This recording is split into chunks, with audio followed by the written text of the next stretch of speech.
What's the date? June 10th. June 10th. Oh, 11th, sorry. Sorry. June the 11th, 2018. Bedford 19. Square. No, 2019. Bedford Square. 6 characters in search of a host. The final character. Unctuous. The others? Sounds unctuous. Pardon? That's the thing. Just saying that sounds unctuous. Yes, it's a lovely, lovely word. So what is... Except to describe someone. Yeah. Yes, please don't call me unctuous. But, hypocritical, insincere, flattering, honey-tongued. It sounds like... what's his name? Boris Johnson.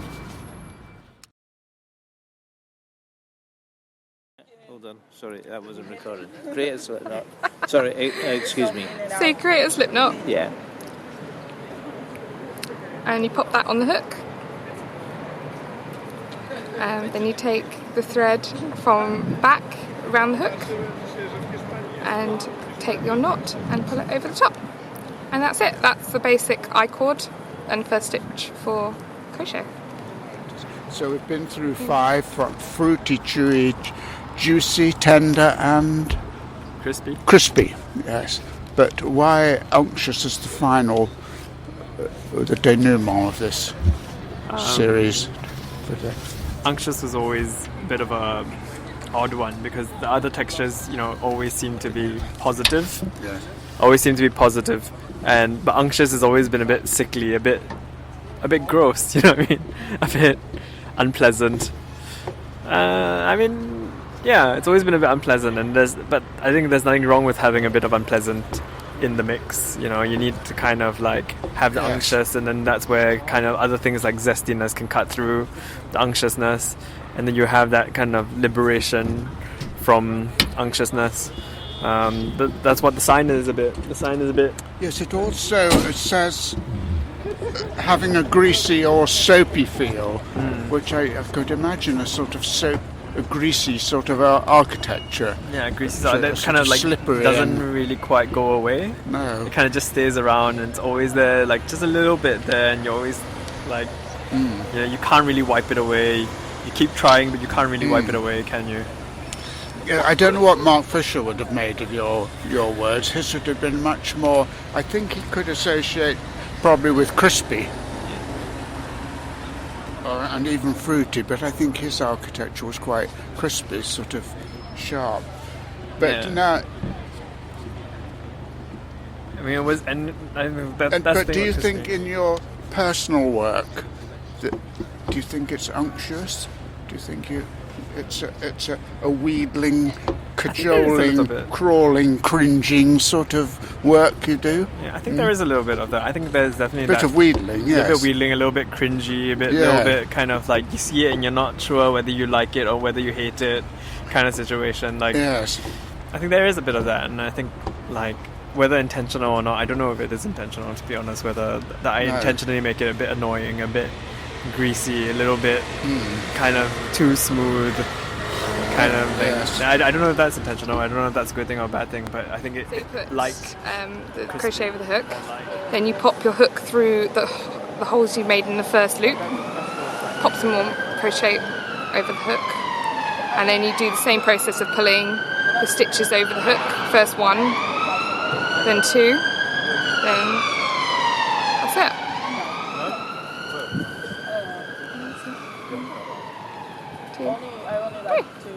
And that creates the next band of crochet. Me to use one of these words on this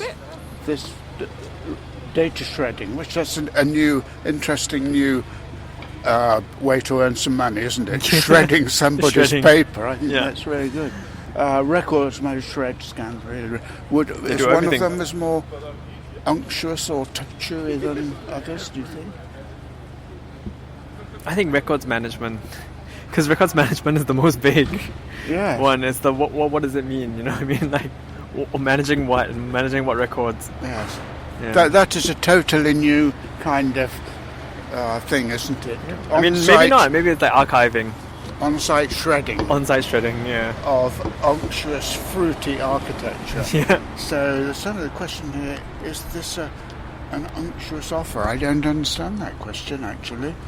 Are there different levels of unctuousness, of slipperiness, of suave, urbane, glib smoothness? I think there is. I think it's like how long it sticks on, how long it takes to shake it off, how long it takes to disassociate from it. I think that's all kind of like, it's like, you know, the whole performance, you know, like how long does it have to go away for people to forget it? And, you know, talking about like Mark Fisher's stuff. Yes. How long do the sets have to be around for, and how long do they have to tour for before they disappear? Yes. And have you talked to Christine at all about Mark? Is that... We vaguely talked about it, I think. Don't... yes. She was asking me about what I planned on doing with the rest of my life and my future and everything, and she was telling me about, like, you know, did I want to specialize in entertainment architecture? Did I want to specialize in stage? Did I want to specialize in retail? Because I was talking about retail. Yes. And I think she was telling me how amazing Mark was, and that he knew he didn't want to build buildings from the start. According to her, he always knew. Yes. Yeah, and I mean, like, I guess, like, for me, that was because I was asking her about her practice and how she kind of came about KPF, and whether she was always intending to do kind of large-scale urban stuff that she does now. Did she talk at all about how Mark saw that? Because it's quite different sort of work, isn't it? Yeah. Although the KPF's work, even if you don't like its social or whatever background, technically it's very interesting, isn't it? It really absolutely. is really and I can interesting. respect that scale, and I can respect that ambition of the projects. Yes. Have you been to Hong Kong? I have, yes. Yes. Did you? Because there's a big KPF tower there, isn't it? Yeah. It's quite amazing, really. It is. Yes. Yeah. Because I remember going in the lift and getting out at one floor, and I think it must have been, I don't know, the 30th floor or something, and it was a Rolls-Royce showroom. It's unbelievable. So all these Rolls-Royces on the 30th floor. Yeah, but quite extraordinary. Against do that you skyline. like Hong Kong? Does it fit into any of your categories? Is it? I guess it is pretty fruity, pretty chewy, isn't it? Yeah, it's definitely got a very chewy property to it. I mean, like the more you stay there, I mean, on its surface it looks like one thing, and the more you chew it, the more you learn about it. It's one of those really dense kind of like bubble gum almost. Like, you know, you can still chew it even though you kind of you've been there forever, and you can still chew it. And there's always that hint, that little tiny tinge of like flavor left. But not always pleasant. Not always a pleasant chewiness. How's your fish and chips? Lovely. Yeah.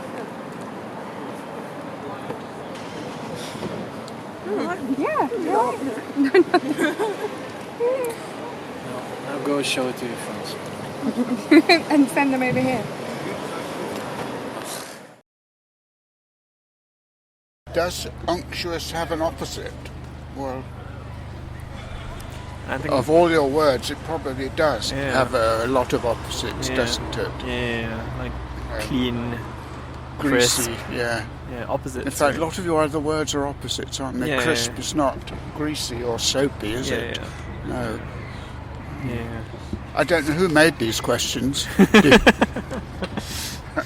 think the director made this. So the final one, of course, is songs, unctuous songs. Unctuous songs. I can't imagine any unctuous songs. Love me unctuous. Love me unctuous. Love me true. Yeah.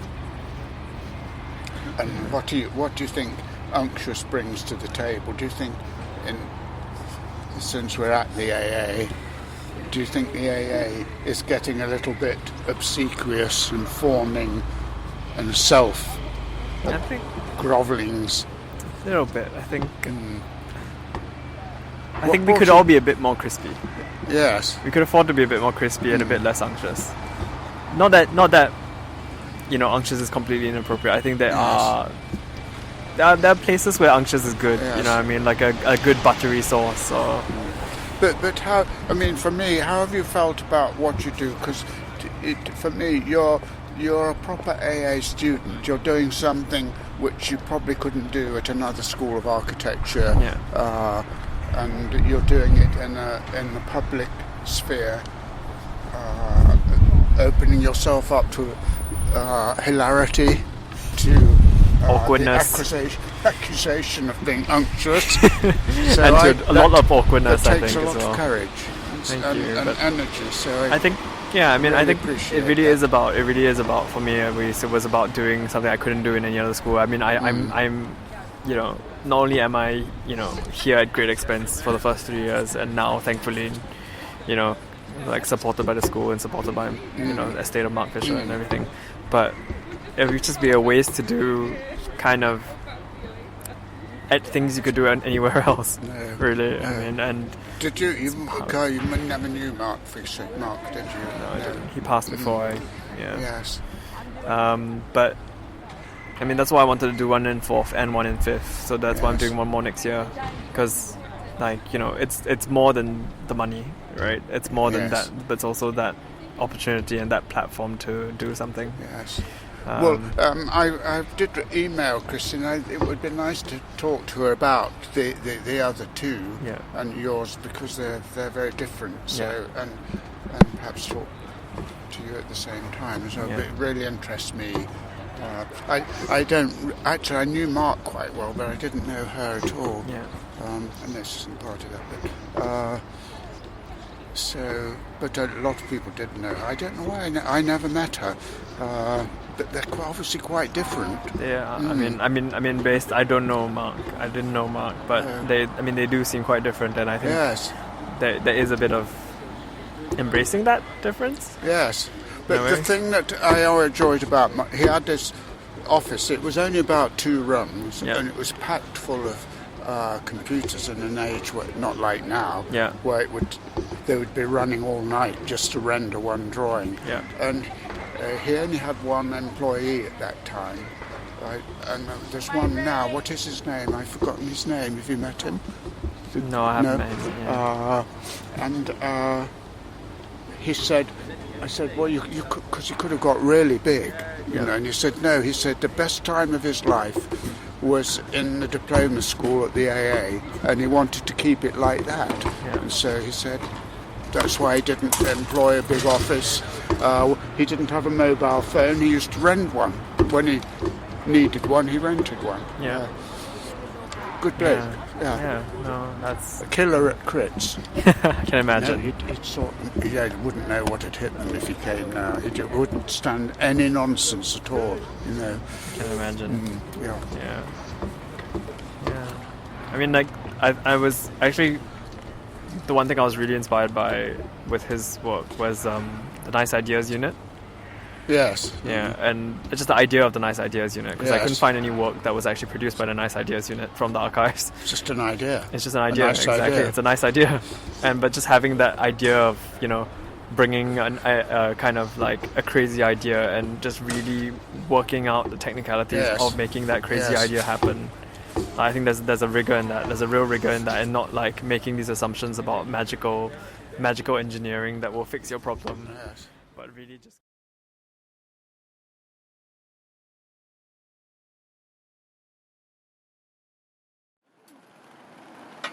Oh, we could finish the neighborhood.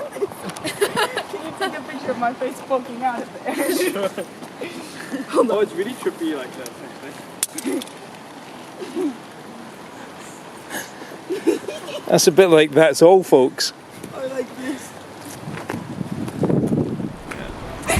Okay, good. Thank you, Sean. Thank you very much, David. It's always been a pleasure. It's always a pleasure. It's always been a pleasure to work with you as well. I hope these conversations have been useful, interesting. No, they have. Absolutely. Yeah. Like, if anything, they've been just super.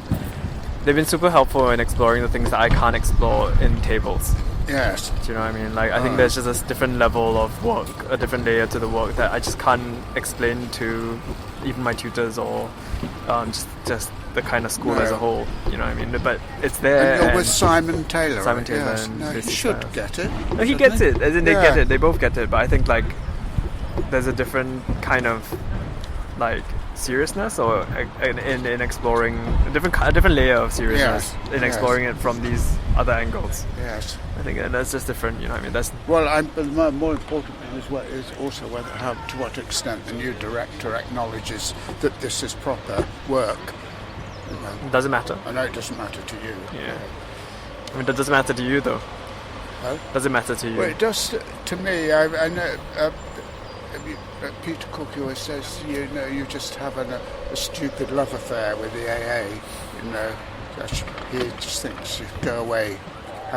But it matters to me because I think it's an important part of London life. And it was always an important part of London's architectural community. Horrible word, I know, but I think it's important. I think it's important.